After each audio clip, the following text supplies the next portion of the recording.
listen? I'm really feeling heavy and bloated today. Must be something you've eaten. I didn't eat anything wrong. I'm not feeling very well. Just 1 minute, huh? Sanjay, I'm talking to you. I said I'm not feeling well. Do you even care? You're just busy with your gadgets all the time.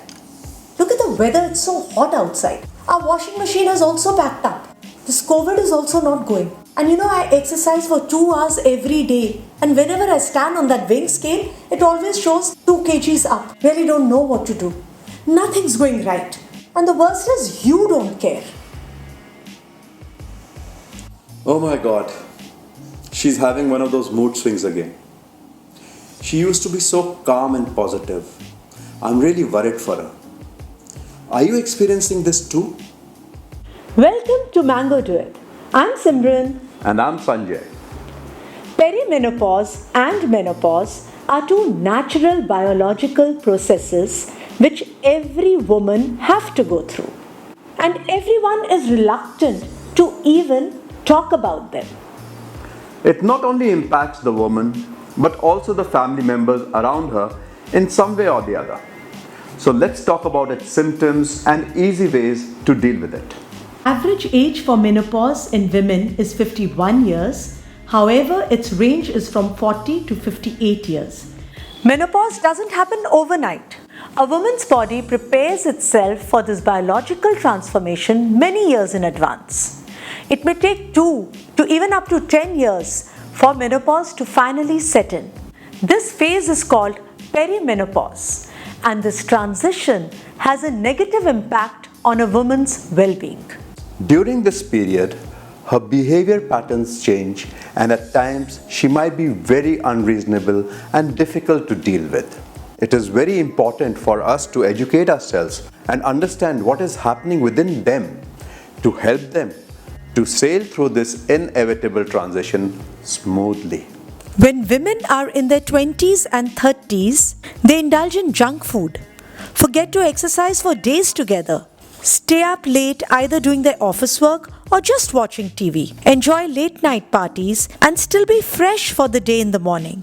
They have immense patience with children and they can multitask so efficiently. It seems that their body is on an auto mode where their hormones work efficiently and take care of everything. But once they enter perimenopause, even a single slice of margarita pizza, just a day without their walk, starts showing on their waistline and energy levels. They feel lethargic, their metabolic rates fall drastically, they lose patience easily even with their loved ones. They feel irritated, confused, and depressed for no valid reason. During perimenopause, women might experience hot flashes, night sweats, irregular periods, dry skin, irritability, mood swings, depression, insomnia, memory problems, urinary frequency or incontinence. I didn't know so many changes happen in your body before menopause sets in. Sanjay, once a woman crosses 40, two very important hormones in our body, their levels start depleting. And which are these hormones? Estrogen and progesterone, they start fluctuating so badly, they literally take us on a roller coaster ride. If the level of hormones start depleting, how does it affect your health? It can vary from person to person. Some women experience hot flashes and night sweats, and they are not even able to sleep at night. What are hot flashes? Hot flashes are when your face goes all red and then you start sweating profusely. Some even experience rapid heart rates and chills. Oh my god, that must be very uncomfortable. Is there nothing you can do about it? Not really, but you can just avoid some triggers. Triggers? As in just avoid having caffeine, alcohol, spicy food, wear loose-fitted cotton clothes, keep the room cool, and just make yourself slightly comfortable. Why do women have mood swings and get irritable over small things during this period? It's a vicious cycle, Sanjay. See, if the estrogen and progesterone level falls, the body reacts with hot flashes and night sweats. As a result, they suffer insomnia. They're not even able to sleep at night. So if you don't sleep at night, you wake up with low energy levels and you're anxious and irritable during the day. Could this lead to depression in women as well? Everything in our body is interrelated. Our brain produces certain happy hormones. You've heard of serotonin, dopamine, oxytocin, endorphins. All these hormones give us a lot of positive vibes. They give us pleasure, love, happiness. And when the estrogen level falls, the production of these hormones in the brain also falls. And that causes depression. During this period, women hardly eat anything, yet they keep complaining about heaviness and weight gain. One form of estrogen is called estradiol. This hormone helps to regulate metabolism and body weight. So when our estradiol falls, then our metabolic rate also falls. Okay. As a result, we put on weight, especially in the midsection. Women in the perimenopause stage, they keep putting on weight in their abdomen, which is actually visceral fat, which is very dangerous. I know, Simran, visceral fat is very unhealthy fat. It can lead to cardiovascular problems, diabetes, strokes, and even cancer. Exactly. That is the concern.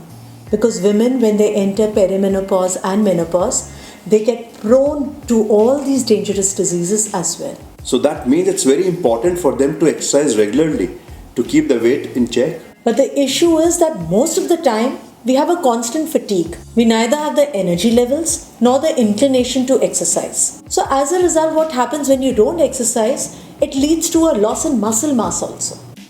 When muscle mass is less, the body burns fewer calories and you're bound to put on weight. So walking is just not enough. Women need to do lightweight exercises to tone up their muscles. Along with our muscles, we need to take care of our bones also. Estrogen sustains bone density. A decline in estrogen leads to osteoporosis in elderly women. No wonder elderly women have fractures so easily. Exactly. So it's very important for all of us to keep monitoring our bone mineral density, which can be easily done with an X-ray. And if required, we can have calcium or vitamin D supplements after talking to a doctor. What I understand that estrogen and progesterone levels fall during this period. Are there any natural and easy ways to increase these hormones? Yes, Sanjay, there are certain vitamins and minerals that can really help us. In fact, there are certain types of food that can even mimic estrogens in our body. Mimic estrogens? That's interesting. Tell me more about it. Soybeans and the products made from it, such as tofu and miso, are a source of phytoestrogens. Phytoestrogens mimic estrogens in our body and cut hot flashes. Soy is also rich in isoflavones, which protects our skin from drying and thinning. Flax seeds also have phytoestrogens called lignans. Sesame seeds, sesame oil improves bone health. B vitamins play an important role in creation and activation of estrogen in our body. B2 is found in milk, cereals, almonds, asparagus, and chicken. B6 is found in fish, chicken, egg, and soy. Both these lower risk of breast cancer. Estrogen and vitamin D together reduce the risk of cardiovascular diseases.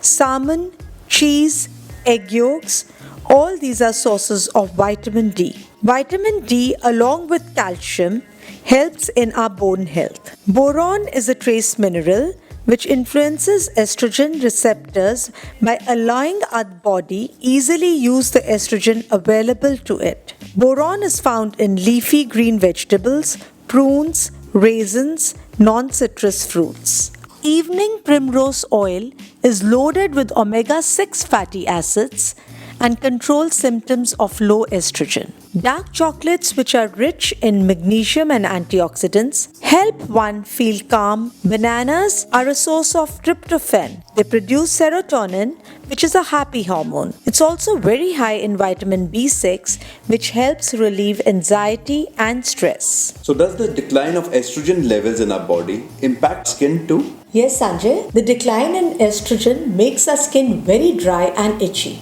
In fact, when the estrogen levels fall, the collagen production in our body also reduces. And when collagen becomes less, then the fat under our skin also becomes less and we lose elasticity. This leads to wrinkles, fine lines, and even sagging. So how do you take care of your skin?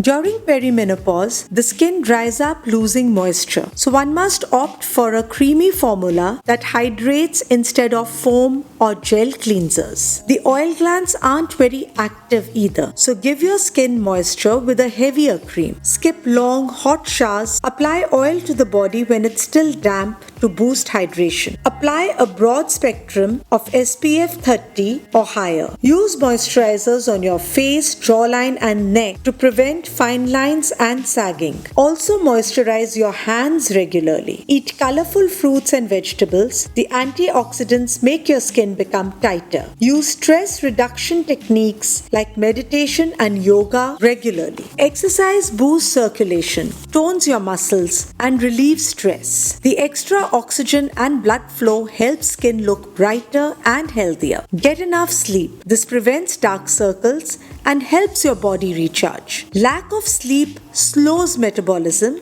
and accelerates aging. So come what may, sleep for at least 7 to 9 hours in a day. As women turn 40, they must start preparing their body for menopause.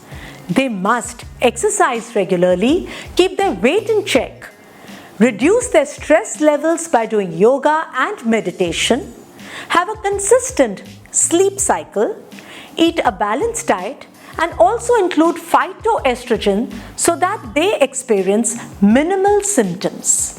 Now that we know so many ways to help our women, let's be patient, understanding, and loving towards them. And remember, relationships don't last because of good times. They last because hard times were handled with love and care. So take care and have a great life together. Bye-bye.